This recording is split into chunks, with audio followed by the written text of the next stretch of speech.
자, 누가복음 강해 오늘 다 같이 보실 말씀은 누가복음 6장 38절 한 절입니다. 누가복음 6장 38절 한 절만 보시겠습니다. 제가 받들어 읽겠습니다. 주라, 그리하면 그것이 너희에게 주어지리라.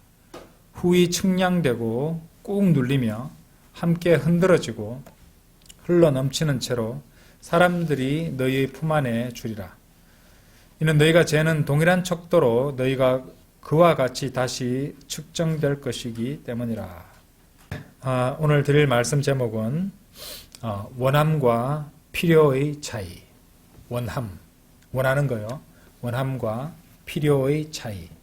이런 제목으로 말씀을 드리겠습니다. 자, 오늘은 6장 38절 한 절만 보시겠는데요. 이미 읽어보셨지만은 참으로 위대한 성경의 약속이라고 할 만합니다. 주라, 그리하면 그것이 너희에게 주어지리라. 후이 측량되고 꾹 눌리며 함께 흔들어지고 흘러넘치는 채로 사람들이 너희의 품 안에 주리라. 이는 너희가 재는 동일한 척도로 너희가 그와 같이 다시 측정될 것이기 때문이라. 이 약속을 풀어서 설명하자면, 만일 여러분이 준다면 하나님께서 사람들로 하여금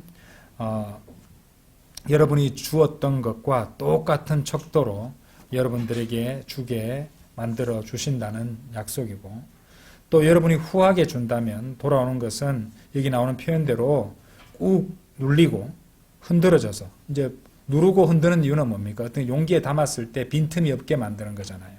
빈틈이 없게 돼서 바구니가 이제 흘러 넘칠 정도로 그렇게 풍성하게 보답해 준다는 그런 약속입니다.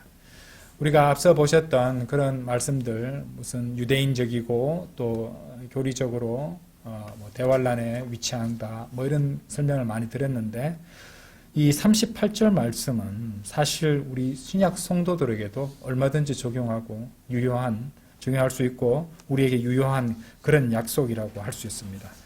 자, 왜냐하면요, 고린도후서 9장 한번 열어보세요. 고린도후서, 우리들도 비슷한 약속을 신약에서 받고 있기 때문에 그렇습니다. 고린도후서 9장 6절에 보시면, 고린도후서 9장 6절, 다만 내가 이것을 말하노니 인색하게 뿌리는 자는 또한 인색하게 거둘 것이요 넉넉하게 뿌리는 자는 또한 넉넉하게 거두리라는 것이라. 그렇죠? 예. 근데 여기에서는 이제 그것이 다가 아니고, 그 다음에 이제 바울이 기록한 내용을 보면은 그뿐만 아니라, 그 양뿐만이 아니라 그것을 주는 그 마음가짐이라고 할까요? 태도라고 할까요? 이런 것까지 덧붙여서 언급하고 있습니다. 9장 6절 보셨죠? 9장 7절 보세요. 모든 사람은 각자 자신의 마음속에 결심한 대로 그렇게 줄지니라. 나오죠? 마지 못해서나 어쩔 수 없이 하지는 말아야 하리니 하나님께서는 흔쾌히 주는 자를 사랑하시기 때문이라. 흔쾌히 주는지 안 주는지 하나님은 아실 수 있습니다. 인간들의 마음에 일어나는 걸 일일이 다 아시기 때문에 그 마음을 보시는 분이시니까 흔쾌히 주는 자를 사랑하신다고 그렇게 말씀하십니다. 흔쾌히 주는 자는 어떤 사람입니까? 예, 탐욕이 없는 사람이죠. 흔쾌히 주는 자는 어떤 사람입니까? 욕심이 없는 사람이 말합니다. 그리고 하나님께 정직한 사람이죠. 두 마음을 품는 사람이 아닙니다. 순전한 마음으로 드리는 것이죠. 그러니까 머릿속으로 계산 같은 것을 하지 않는 편이 좋다는 말입니다. 그러니까 이것은 받을 것을 미리 계산해서 받기 위해서 다시 받을 것을 기대하고 주는 것이 아니죠. 세상은 하지만 그런 식으로 줍니다. 세상의 방식은 그래요. 그리고 세상과 가늠하고 세상 사람들에게 잘 보이려고 하는 그런 현대의 은사주의자라든지, 또는 TV, 텔레비전, 이렇게 해서 계좌번호 옆에 띄워놓고 그렇게 하는 복음사역 같은 거 하는 그런 그런 소위 말하는 기독교 사역의 접근 방식은 이 좀 전에 말씀드렸던 세상의 방식하고도 유사하다고 말할 수 있습니다. 은사주의자들이 잘 하는 말이 있습니다. 무슨냐? 이 돈을 갖다가, 헌금을 많이 내는 것을 갖다가 독려하면서 하는 말이 뭐냐면은 믿음의 씨앗을 뿌리세요. 이렇게 말을 한다고 합니다. 믿음의 씨앗을 뿌린다는 말. 그러니까 소위 이제 은사주의, 특히 이 번영신약, 번영신학의 대표적인 슬로건이 믿음의 씨앗을 뿌리라는 것입니다. 그러니까 이제 이거는 성경적 근거도 없이 그냥 성경을 잘못 이렇게 적용해서 설명하는 것인데, 헌금을 갖다가 독려하고 장려하기 위해서 사용하는 그냥 자기들의 편의에 따라 하는 말을, 그런 슬로건에 지나지 않는다.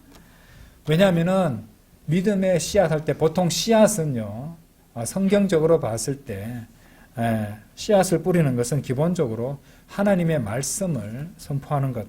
하나님의 말씀. 누가복음 8장 11절에 보시면은 이제 그 비유는 이라도다. 그 씨는 하나님의 말씀이다. 그죠? 말씀이라. 그래서 이 씨앗은 하나님의 말씀입니다. 1차적으로. 그런데 헌금을 갖다 독려하면서 믿음의 씨앗을 뿌리라. 그렇게 말한다는 것은 말도 안 되죠. 그렇죠? 그러니까 왜 그런 말을 하냐면, 씨앗을 뿌리면은, 농부가 씨앗을 뿌리면은 그것이 자라서 열매를 맺잖아요. 그처럼 헌금을 많이 내면은, 물질을 하나님께 드리면은 하나님께서는 반드시 더 큰 물질적 복으로, 경제적 축복으로 보상해 주실 것이다. 이런 식입니다. 예. 이게 뭐 무슨 우리나라 은사주의 순복음교회라든지 이런 데 특히 팽배해 있죠. 하나님께 많이 바치면은 그 하나님께 투자하는 것이다. 그러면 하나님께서 더 크나큰 경제적 복으로 물질로 채워주신다.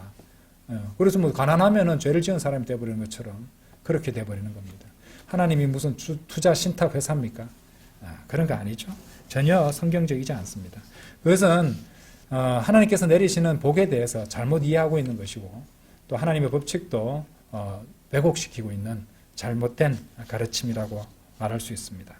자, 우리 고린도후서 9장 펼쳐 놓으셨죠. 9장 6절의 약속 다시 한번 봅시다. 다만 내가 이것을 말하노니 인색하게 뿌리는 자는 또한 인색하게 거둘 것이요 넉넉하게 뿌리는 자는 또한 넉넉하게 거두리라는 것이라.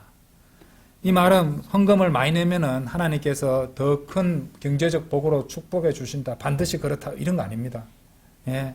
이 약속은 주님께 드리면은 여러분이 부자가 되고 은행 잔고가 막 늘어나게 되고 매년 새 차를 갖다가 사서 탈 수 있게 해주고 남들이 못 입는 고급 정장이나 좋은 옷을 입고 또 집에 아주 비싼 가전제품을 갖다가 철마다 바꿔서 넣을 수 있는 그런 경제적 축복을 얻게 된다는 그런 약속이 전혀 아닙니다.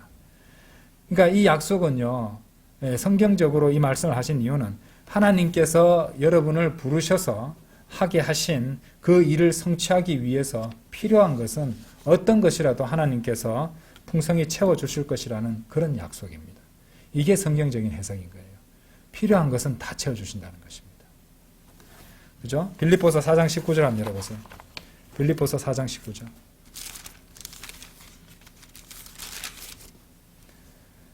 오히려 나의 하나님께서는 그리스도 예수를 통하여 영광 안에서 자신의 부유하심에 따라 너희의 모든 필요를 공급하시리라. 잘 보세요. 공급해 주시는 것은 우리들의, 여러분들의 필요입니다.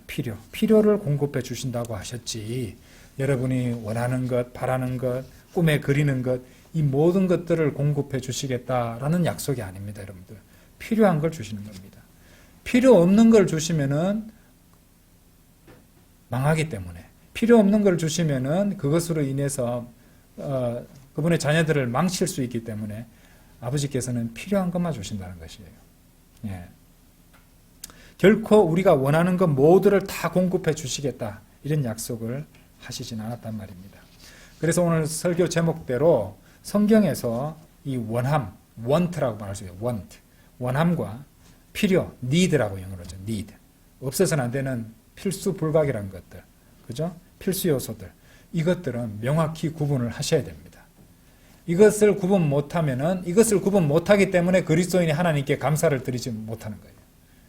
하나님께 늘 감사들을 드릴 수 있어야 되는데 이 원함과 필요를 구분 못하시니까 하나님께 감사드릴 것을 감사드리지 못하고 있는 것이고, 오히려 하나님께 원망하고 불만을, 불평 불만을 드러놓게 된다는 것입니다.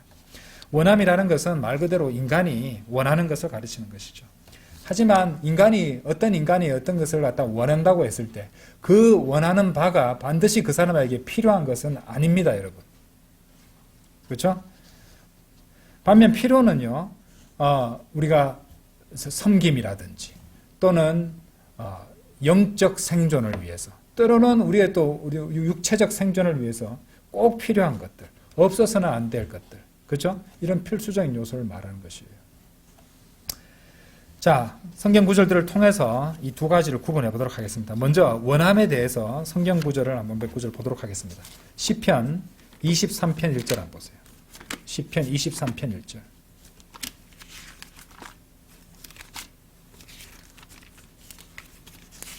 시편 23편 1절. 여러분 이 말씀 잘 아시죠? 주께서는 나의 목자시니 내게 부족함이 없으리로다. 주께서는 나의 목자시니 내게 부족함이 없으리로다. 찬양도 부르고 암송도 하는 우리 거의 모든 성도들에게 잘 알려진 말씀입니다.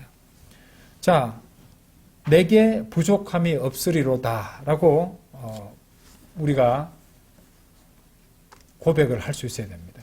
왜냐하면 우리 모두는 주님께서 목자이심을 고백하기 때문에 그죠? 맞죠? 우리 주는 우리의 목자시잖아요. 그러면은 우리의 목자시니라고 했습니다. 주님께서 우리의 목자시니까 내게 부족함이 없으리로다는 자동적으로 말할 수 있어야 됩니다. 왜? 주님께서는 나의 목자시기 때문에 그렇습니다. 우리의 목자라고 하지 않았죠. 나의 목자, 개인적인 겁니다. 그런데 왜 우리 각각은 때때로 나는 이것이 부족해. 왜 이렇게 이것은 채워지지 않는 거야? 왜 이것을 안 주시는 거야?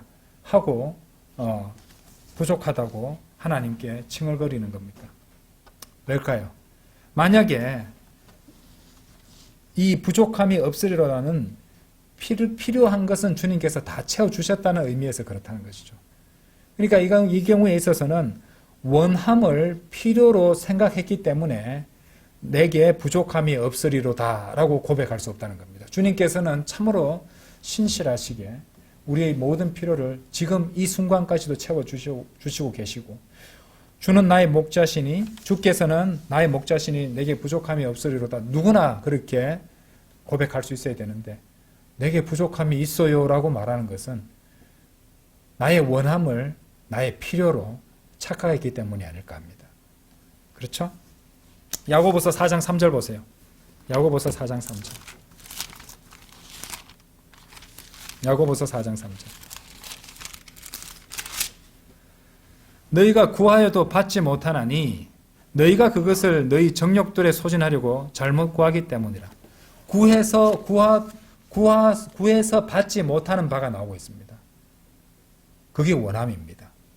필요는 다 채워주신다고 약속하셨잖아요. 근데 구해서 받지 못하는 것의 특징이 뭡니까? 너희 정욕들에 소진하려고 잘못 구하는 거예요. 그런 원함은 잘못 구하는 것이라고 말씀하시는 것이죠. 원하는 걸 구한다고 다 받는 게 아니잖아요. 하나님과 뜻과 상관없이 정욕들에 소진하려는 것은 결코 필요가 아닙니다. 하나님의 뜻대로 구하면 그것이 필요한 것이면 하나님께서는 다 채워주신다고 약속하셨습니다. 그렇죠? 어떤 것을 구했는데 주님께서 채워주시지 않고 주시지 않는다면 한번 생각해 보셔야 되는 거예요. 이것은 나의 원함인가 나의 필요인가? 단지 나의 원함에 지나지 않는 것을, 정욕들에 소진하기 위해서 구하는 것을 내가 필요라고 억지로 자신을 속여가며 주님을 속이려고 그렇게 구하는 것은 아닌가 돌이켜 봐야 된다는 것입니다. 전도서 5장 10절 한번 보세요. 전도서 5장 10절. 전도서 5장 10절.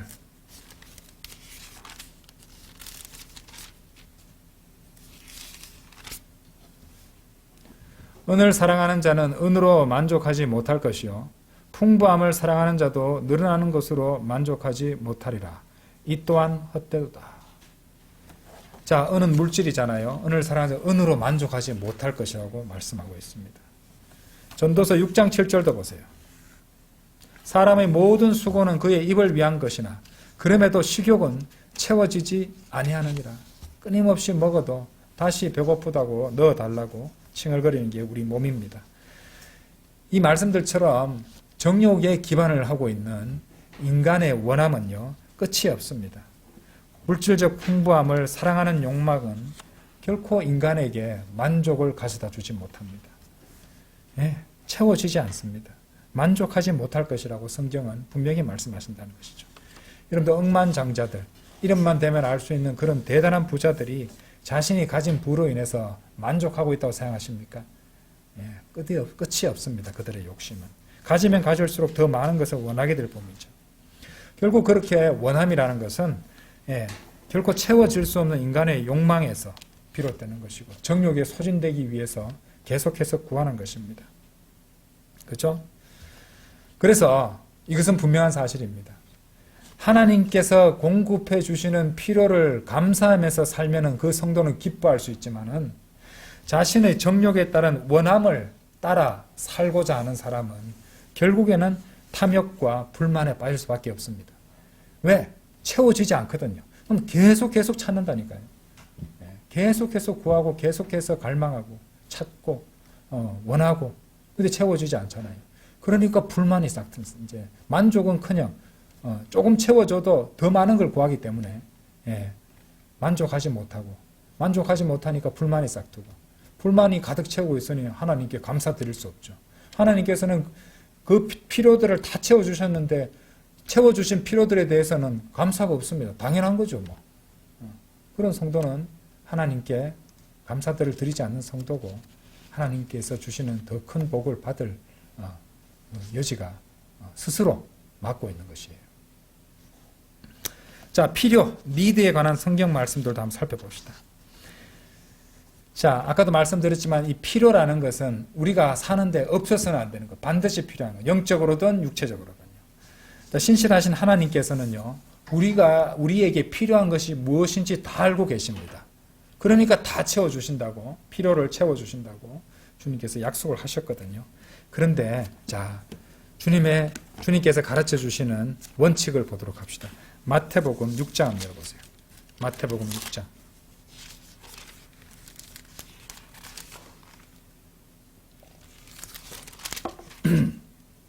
마태복음 6장 31절부터 33절까지 보도록 하겠습니다.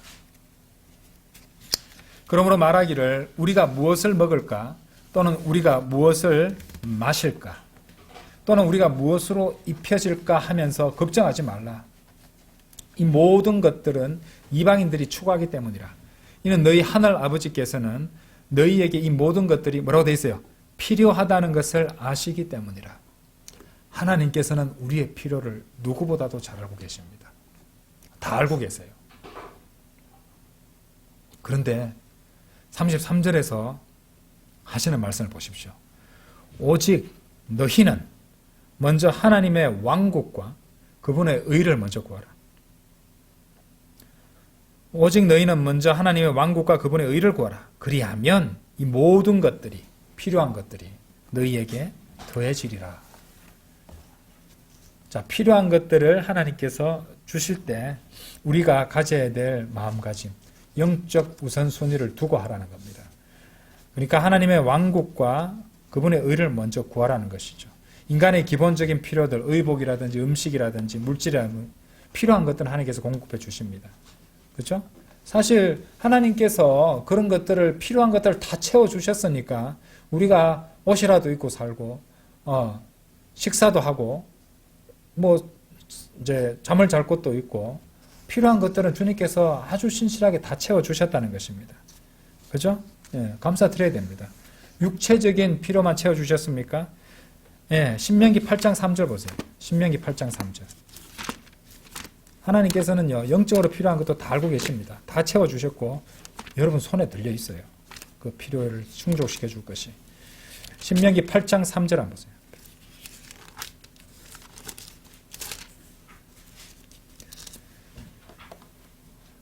그래야 그분께서 너를 겸손하게 하셨고 배고픔을 감내하게 하셨으며 너도 모르고 너희 조상들도 몰랐던 만나로 너를 먹이셨으니 그분께서 너로 하여금 잘 보세요. 사람이 빵으로만 사는 것이 아니요 다만 주의 입에서 나오는 각각의 모든 말씀으로 사람이 사는 것임을 알게 하려 하심이라. 예. 영적 필요. 육신적 육체의 필요도 우리가 없어서는 안 될 필요들이죠. 물을 마셔야 되고 음식도 먹어야 되고 옷도 입어야 되고 체온 유지를 위해서 입어야 되잖아요. 그렇죠? 그런데 그만큼 어쩌면 그보다 더 영적 필요도 중요하다는 것을 가르쳐 주고 계십니다. 그리고 영적 필요는 우리가 신명기 8장 3절에서도 확인할 수 있듯이 하나님의 말씀들로 채워줄 수 있는 겁니다. 그렇죠? 그래서 이제 이 필요한 것을 하나님께 다 알고 계시지만은 오직 너희는 먼저 하나님의 왕국과 그분의 의를 구하라. 영적 우선순위를 우리는 따라야 된다는 것입니다.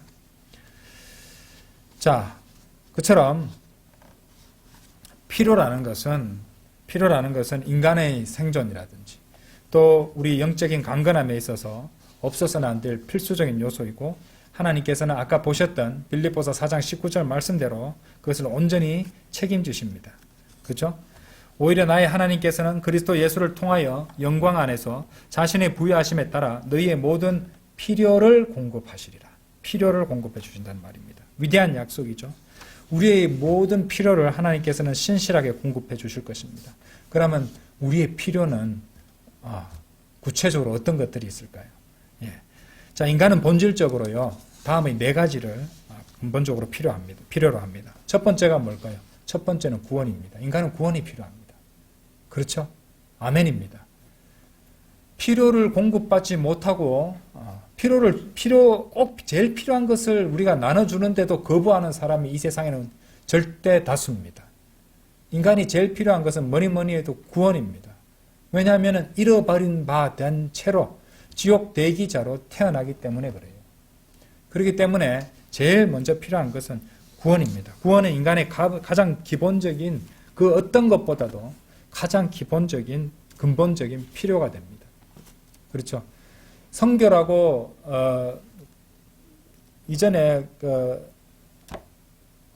교단교회 다니는 친구가 있었는데 그 친구하고 언쟁을 벌이고 나서 그 친구 다시는 나한테 연락을 안 했습니다. 뭐라 했냐면은 자신이 매달마다 어디 선교 가는데 무슨 식량을 공급하기 위해서 얼마간의 후원 계좌를 넣고 있고 이것으로 나는 하나님의 일을 하고 있다고 생각한다. 이렇게 얘기를 하더라고요.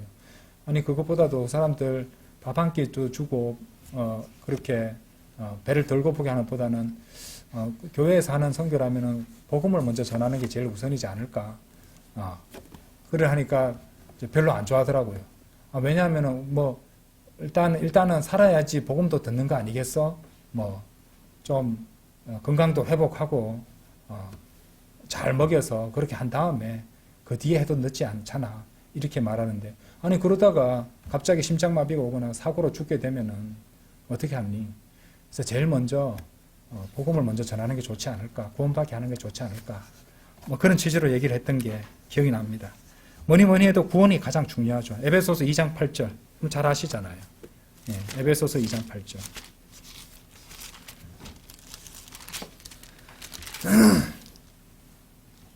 이는 너희가 은혜로 구원받은 것은 믿음을 통한 것이기 때문이니 이는 너희 자신에게서 난 것이 아니요 하나님의 선물이라. 그렇죠? 하나님께서 주셔야 받을 수 있는 거죠. 행위에서 난 것이 아니니 아무도 자랑하지 못하게 하리 하십니다. 그래서 하나님께서는 누구에게나 전해줘서 받으라고 나눠주시는데 그죠? 인간이 거부한다는 것이에요. 필요한 것인 줄도 모르고. 그렇죠? 너무 가슴 아프죠? 로마서 10장 9절에서 네가 만일 너의 입으로 주 예수를 시인하고 하나님께서 그분을 죽은 자들로부터 살리신 것을 너의 마음속에 믿는다면 너는 구원을 받으리라. 이렇게 말씀하셨습니다. 그렇죠? 인간의 가장 근본적인 필요는 구원입니다. 두 번째로 인간에게 필요한 것은 위로입니다. 위로. 우리는 위로가 필요해요. 특히 구원받은 성도로서 이 악한 이 현 세상을 살아가는 일에 있어서 우리 그리스도인은 위로가 필요합니다. 하나님께로부터 오는 위로가 필요하다는 말이에요. 자, 창세기 50장 20절 한번 열어보세요.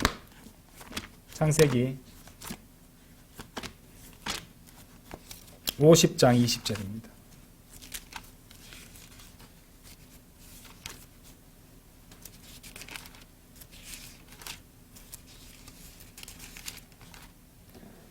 그러므로 당신들로 말하자면 당신들은 저를 대적하여 악을 생각하였으나 하나님께서 그 일을 선으로 의도하시어 그것을 성취하시고자 이날과 같이 많은 백성을 구원하여 살리게 하셨나이다. 여러분들 이 말씀 참으로 위로가 되는 말씀이지 않습니까? 요셉을 생각해 보세요. 요셉의 이집트로 이제 노예로 팔려갈 때까지, 그렇죠? 예, 경호대장 집에서 누명을 쓰고 감옥에 갇히는 이런 것까지 한번 생각해 보십시오. 요셉 개인의 입장에서 봤을 때 불행의 연속이었어요. 어쩌면 자신의 인생을 저주했을지도 모릅니다. 그런데 요셉에게는 믿음이 있었죠. 그리고 이 요셉이 하는 말을 한번 보십시오. 그렇죠? 예. 사실 요셉이 겪었던 그 불행들은 따지고 보면 하나님께서 계획하신 더 큰 목적을 위한 선한 의도를 성취하기 위한 하나님의 주의 깊고 정밀한 계획이었어요. 그래서 하나님을 신뢰하는 요셉은 그것을 통해서 하나님께 크나큰 위로를 받을 수 있었을 것입니다. 그런 불행의 순간을 겪는 동안에도. 우리 그리스도인들도 로마서 8장 28절 우리에게 주어진 위대한 약속이 있잖아요. 예, 모든 일이 합력하여 선을 이룬다는 거. 우리의 실수라든지 우리의 슬픔이라든지 우리의 죄라든지 우리의 고난이라든지 그 모든 것들이 합력하여 선을 이루게 하신다는 겁니다. 하나님께서는. 그 모든 것들을 주관하시고 내 인생에 대해서 그분만의 계획을 갖고 계시는 그분을 신뢰할 때 우리는 그분으로부터 크나큰 위로를 받을 수 있고 화평을 가질 수 있다는 말입니다. 평온함을 얻을 수 있다는 말입니다. 그렇죠? 실제로 성경 기록은요, 하나님을 위로의 하나님이라고 말씀하십니다. 고린도 후서 1장 한번 열어보세요. 고린도 후서 1장 3절. 하나님께서 찬양받으시기를 바라노라. 그분은 바로 우리 주 예수 그리스도의 아버지시요 자비들의 아버지시며 모든 위로의 하나님이시로다. 모든 위로의 하나님이시라고 성경은 말씀하십니다. 믿음과 연결되어 있을 때 하나님께서 주시는 위로는 우리 마음에서 크나큰 역할을 할 수 있게 됩니다. 그렇죠? 하나님을 신뢰해야 됩니다. 인간은 그처럼 어려움과 고난 속에서도 실패와 낭패 가운데서도 하나님의 완벽한 계획을 신뢰하며 위로를 붙잡을 수 있어야 됩니다. 그것이 우리에게 꼭 필요한 것입니다. 우리 그리스도인으로서 바이블 빌리버로서 한번 살아갈 때 여러 가지 낙심하거나 또 실망되는 일도 많고 힘든 일도 많고 슬플 때도 많습니다. 하지만 그 모든 것들을 주관하시고 그 모든 것을 통해서 합력해서 선을 이루게 하시고 그분의 계획을 내 인생에 있어서의 그분의 탁월한 계획을 성취해 가시는 하나님을 신뢰할 때 우리는 위로를 붙잡을 수 있게 된다는 것입니다. 그리고 위로는 반드시 우리에게 필요한 것들이죠. 세 번째로 하나님께서 우리에게 공급해 주시는 필요는요, 확신입니다. 확신. 주님을 섬기면서 믿음의 좁은 길을 걸어가는 동안에 때때로 외롭다는 생각이 들 수도 있어요. 특히 세상 사람들이 우리를 갖다가 손가락질하고 또 죄를 멀리하고 하나님의 말씀에 순종하다 보면 옆에 세상 친구들은 같이 앉아 있을 곳이 별로 없어집니다. 그러니까 때로는 혼자 남겨진 것 같은 생각도 들 수 있을 것이에요. 외롭고 고달플 수도 있습니다. 그런데 하나님께서는 그렇게 우리가 믿음을 지키고 주님을 어떻게 해서든 섬기려고 애를 쓰는 성도들에게 그 섬김과 그 수고를 일일이 다 기억하시고 그것에 대해서 철저하게 보상해 주십니다. 죄인들에게 하나하나를 다 기록해 두셨다가 그것에 대해서 심판하시는 것만큼이나 꼼꼼하게 여러분들이 보상도 하나님께서 다 기억하시고 상 주신다는 것입니다. 고린도전서 15장 58절 열어보세요. 그러므로 나의 사랑을 받는 형제들아 너희는 확고하고 동요하지 말며 항상 주의 일을 뭐라고 되어 있습니까? 넘치게 하라. 그죠? 넘치게 하라. 확고하라 이 말입니다. 그죠? 확고하고 동요하지 말며 항상 주의 일을 넘치게 하라. 이는 너희 수고가 주 안에서 헛되지 아니한 것을 너희가 알기 때문이라. 그리스도의 심판석은요, 우리가 살아온 것에 대해서 결산을 해서 불에 태워보고 또 주님께 해명할 것은 해명해야 되고 두려운 순간이 될 수도 있지만 동시에 신실하게 주님을 섬긴 성도들이 상을 받는 곳이기도 합니다. 주님 잘 섬기면 상을 다 받습니다, 여러분들. 그렇죠? 확고하십시오. 주님을 섬기는 길에 있어 흔들리거나 동요될 필요가 없습니다. 확고하게, 확신하고 흔들리지 말고 확고하게 자신의 믿음을 지켜야 된다는 것입니다. 그렇죠? 우리 구원도 확실하잖아요. 우리 구원의 확실한 보장은 로마서 10장 28절 29절 죄송합니다. 요한복음 10장 28절 29절 그리고 로마서 8장 38절 39절에 나오잖아요. 우리 구원도 한 번 받은 구원도 영원히 보장되고 우리가 주님 섬기면은 그 섬김에 대한 보상도 확고하게 주님께서 상 주신다는 것입니다. 자, 마지막 네 번째로 주님께서 채워주시는 필요는요, 지혜입니다. 지혜. 고린도전서 3장 19절에서 이 세상의 지혜가 하나님께는 어리석음이라고 말씀하십니다. 이 세상적으로 지혜로운 자들은 넘쳐나죠. 서로 막 감탄하고 서로 치켜 세우고, 또 그런 세상적 지혜가 없는 사람은 또 동경하고 감탄하고 그럽니다. 근데 하나님께서 보시기에 세상적 지혜는 하나님께는 어리석음이라고 말씀하십니다. 아무리 인간이 머리가 좋고 IQ가 높다 해도 인간의 지혜는 한계가 있습니다. 제한적입니다. 온 나라를 통틀어서 찾아도 못 찾을 때가 있습니다. 하지만 자, 다니엘서 2장 28절 보십시오. 다니엘서 2장 28절.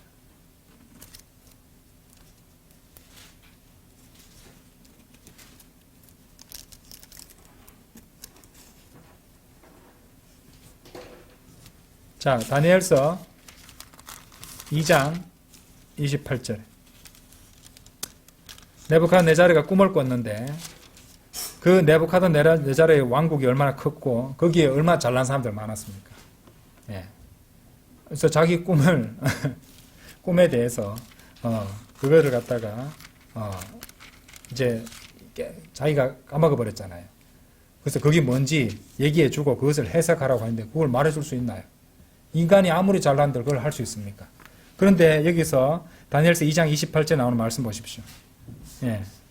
그러나 비밀들을 계시하시며 마지막에 가까운 날들에 있을 일을 네부갓네자르 왕에게 알리시는 한 하나님께서 하늘에 계시나이다. 당신의 꿈과 당신의 침상 위에 떠오른 당신의 머릿속 현시들은 이것들이다 하면서 하나님께서는 그분의 지혜로 가르쳐 주시고 계시해 주셨다는 것입니다. 그렇죠? 하나님께서는 그처럼 비밀들을 계시해 주십니다. 하나님은 인간이 생각할 수 있는 것을 훨씬 더 넘어서는 그런 지혜에 속한 것들도 갖고 계시고 인간들에게 계시해 주실 수 있다는 것이죠.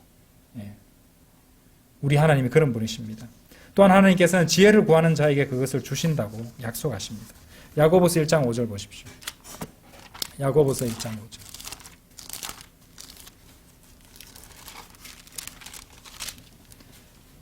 만일 너희 중 누군가 지혜가 부족하다면 그로 하여금 모든 사람들에게 관대하게 주십니다. 질책하지 아니하시고 아니하시는 하나님께 구하게 하라. 그리하면 그것이 그에게 주어지리라. 그렇죠? 하나님의 지혜, 하나님께 속한 지혜를 구하는 것은 주님께서 마치 채워주신다는 것이죠. 왜? 그분이 지혜를 주시는 분이시기 때문에 그렇습니다. 잠언 2장 6절 보세요. 잠언 2장 6절. 이는 주께서 지혜를 주시며 그분의 입에서 지식과 명철이 나오기 때문이라 이렇게 말씀하십니다. 그렇죠? 그리고 우리 안에 내주하시는 주님께서 우리의 지혜가 되십니다. 고린도전서 1장 30절입니다. 구원받은 성도들은 지혜를 자신 안에 내주하시는 지혜를 모시고 사는 것이에요. 고린도전서 1장 30절.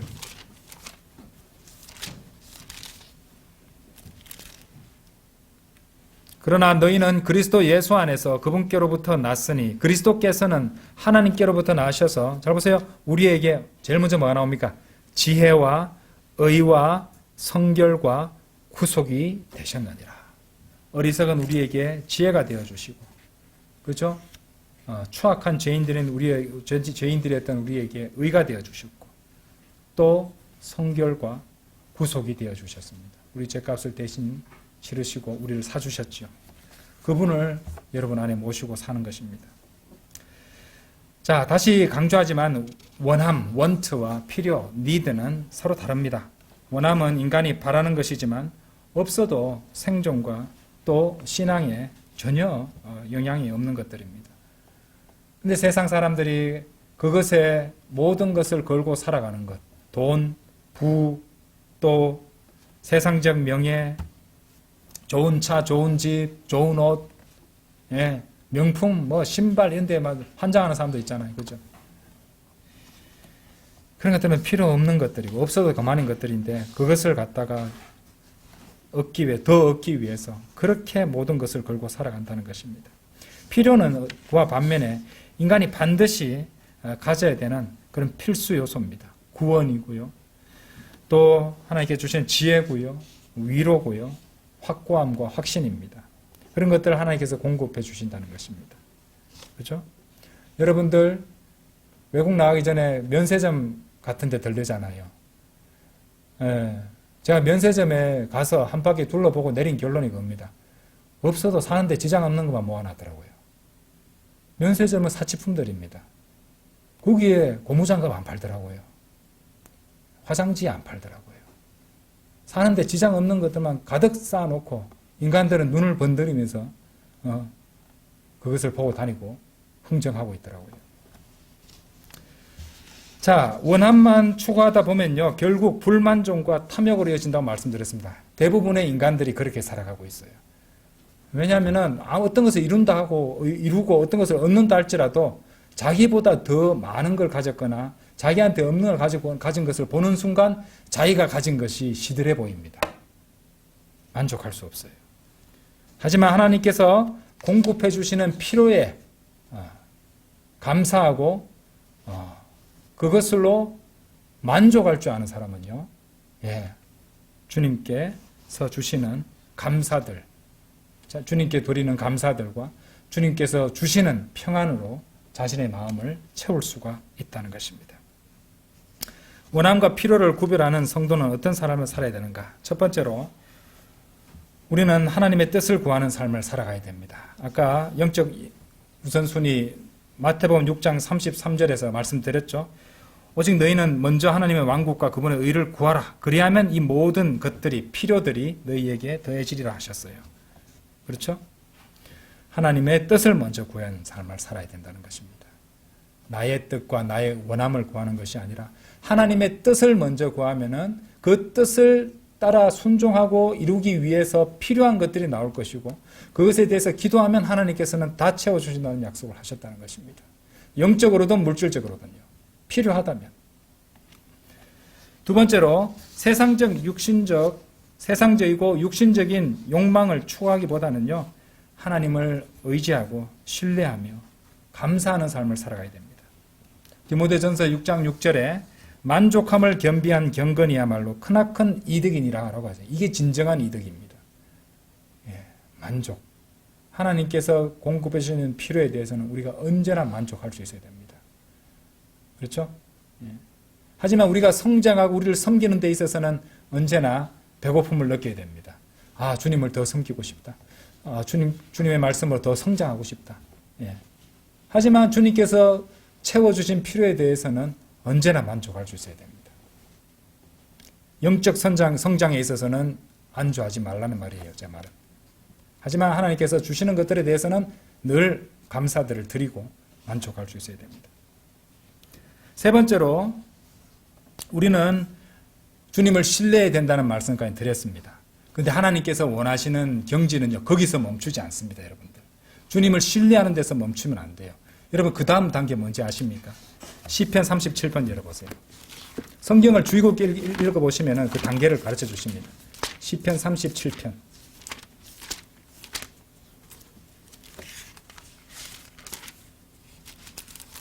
시편 37편.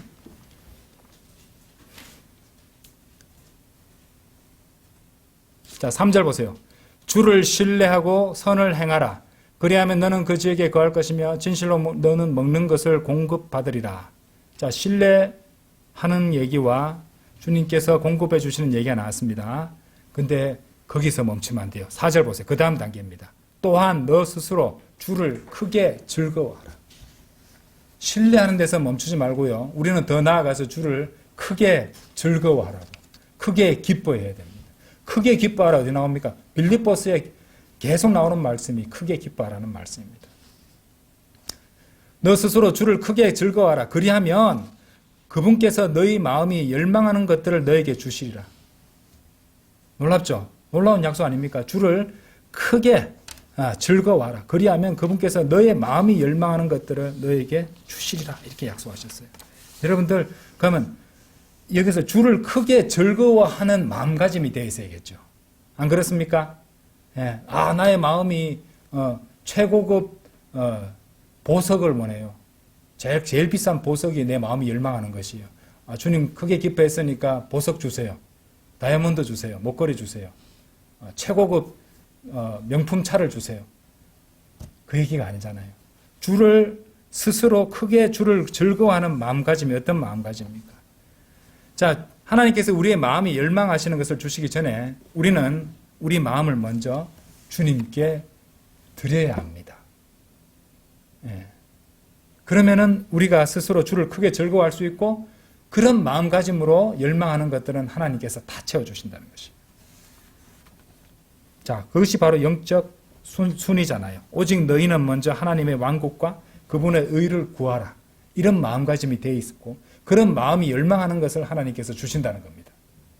자, 마음에 대해서 잠언 23장 26절 보세요. 잠언 23장 26절. 나의 아들아 너의 마음을 나에게 주고 너의 두 눈이 나의 길들을 주시하게 하라. 이겁니다, 여러분들. 너의 마음을 나에게 주고 너의 두 눈이 나의 길들을 주시하게 하라. 세상에 헛된 것들의 마음을 뺏기지 않는 방법은 자신의 마음을 하나님께 드리는 겁니다. 그리고 주님의 길들에 그 두 눈을 주시하는 것이에요. 세상 것들에 눈을 파는 것이 아니라. 그렇게 드리면 주를 크게 기뻐하게 되고요.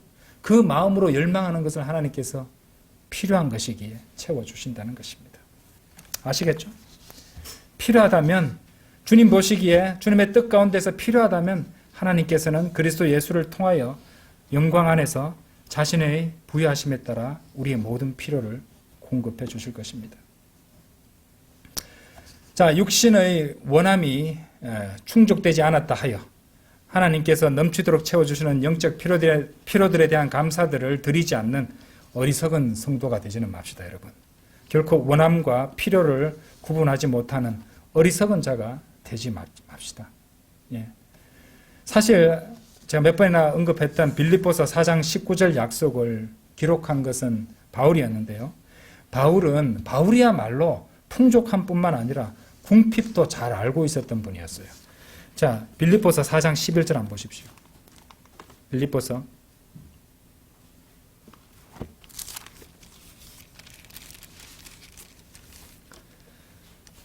우리가 빌립보서 4장 19절에 보시면은 다시 볼게요. 오히려 나의 하나님께서는 그리스도 예수를 통하여 영광 안에서 자신의 부여하심을 따라 너의 모든 필요를 공급하시리라 이렇게 말씀하셨잖아요.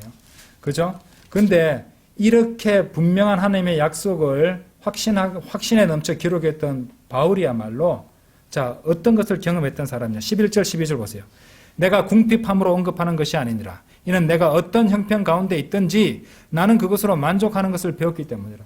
어떤 상황, 어떤 형편에 있든지 경제적인 형편이든 고난을 받는 상황이든 어떤 형편에 있든지 나는 그것으로 만족하는 것을 배웠기 때문이라. 어떤 상황에서든 어떤 형편에서든 하나님으로 인해 만족할 수 있었다는 말입니다. 12절 보세요. 이는 나는 어떻게 낮춰지는지도 알고 낮춰지기도 했습니다. 비천해졌다는 말입니다. 어떻게 풍족을 누리는지도 아느니라. 풍족을 누리는지도 안다는 것이죠. 모든 곳마다 그리고 모든 일들에서 내가 배부름에 처하는 것뿐만 아니라 배고픔에 처하는 것도 풍족을 누리는 것뿐만 아니라 궁핍을 감내하는 것도 배웠노라. 주님께서는 사도 바울로 하여금 궁핍을 감내하는 것도 가르치셨습니다. 배우게 하셨습니다. 그렇죠? 그러니까 결코 빌립보서 4장 19절의 약속은요, 물질적인 풍요만을 얘기하는 것이 아니라니까요. 필요를 채워주시는 것은 예, 원함을 충족시켜 주는 것하고는 전혀 거리가 있습니다. 영적인 필요, 또 물질적인 필요를 채워주시되 때로는 그 성도가 궁핍함을 겪을 수도 있다는 말입니다. 왜? 그것이 주님 보시기에 필요하니까. 필요한 것을 주신다고 하셨으니까요. 그럼 여기서 사도 바울이 겪고 배웠던 것들은 다 필요한 것들을 배운 거 아닙니까? 그렇죠? 그렇다면은 배고픔도 필요였고 낮춰지는 것도 필요였고, 그렇죠? 어떤 형편에 처하든지 만족하는 것을 결국에는 배우게 하심이었다는 것을 알 수 있습니다. 사도 바울이 죽었을 때 바울의 경제적인 상황이 어땠을까요? 바울한테 집이 있었습니까? 집도 없었습니다, 여러분들. 은행 잔고 있었을까요? 없었을 것입니다. 남길 땅떼기라도 있었을까요? 재산이 있었을까요? 없었습니다. 사도 바울이 남긴 것은요, 그가 사형당할 때 입고 있었던 옷가지밖에 없었을 것입니다.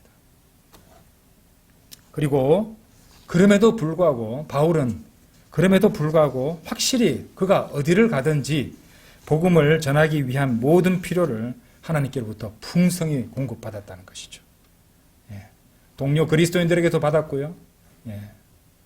신실한 성도들을 통해서도 받을 수 있었고요. 모든 필요를 또 하나님께서 직접 주시는 것도 있었고요. 다 얻을 수 있었다는 것입니다. 자, 고린도 후서 9장 한번 열어보세요. 하나님께서 필요를 공급해 주시는 것이 어떤 것인가? 고린도 후서 9장 8절.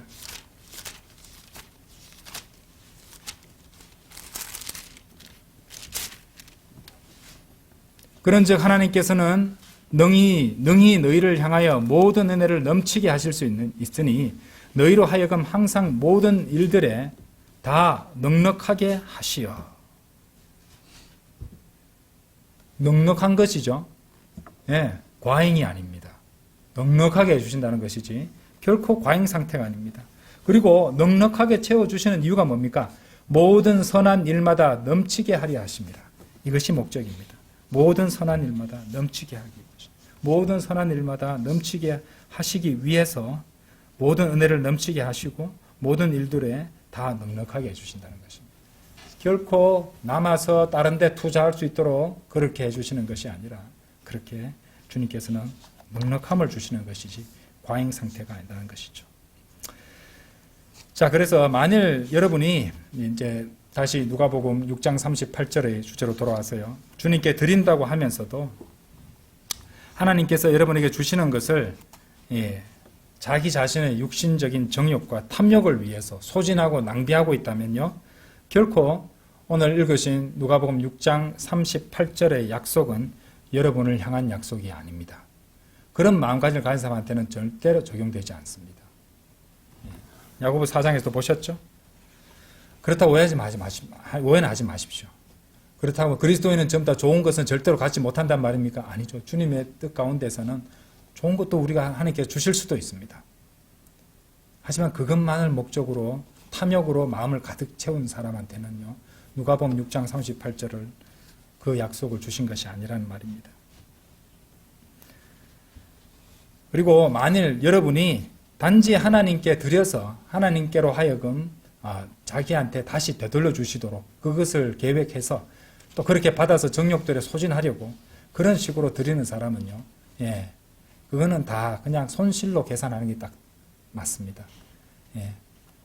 번영신학에 빠져가지고 그는 사람들한테 헌금 많이 하면 복을 많이 받는다. 경제적 복을 받는다고 그렇게 사람들을 호도해서 헌금을 많이 바치게 만들고 돈을 많이 쌓아두는 그런 교회, 그런 교회는 하나님의 뜻과는 전혀 상관이 없습니다. 죄송하지만 그렇게 잘못된 거짓 가르침에 속아서 헌금 많이 낸 사람은 그냥 그 돈을 버린 거하고 똑같다고 생각하시면 됩니다. 그렇죠? 그렇게 원함만 추구하고 정욕을 채우려는 자들은 영적인 복을 받을 수 없죠. 하나님께서 채워주시는 물질적인 복도 받을 수가 없을 것입니다. 자, 원함과 필요에 대한 구분, 그리고 감사들을 드리는 것. 무엇보다도 하나님께 정직한 마음으로 드리고 하나님께 정직하고 솔직하게 고하고 하나님께 정직한 섬김으로 주님을 섬기는 것. 이것이 하나님께 복을 받는 방법입니다. 잘 아시겠죠? 네, 다 같이 기도드리겠습니다.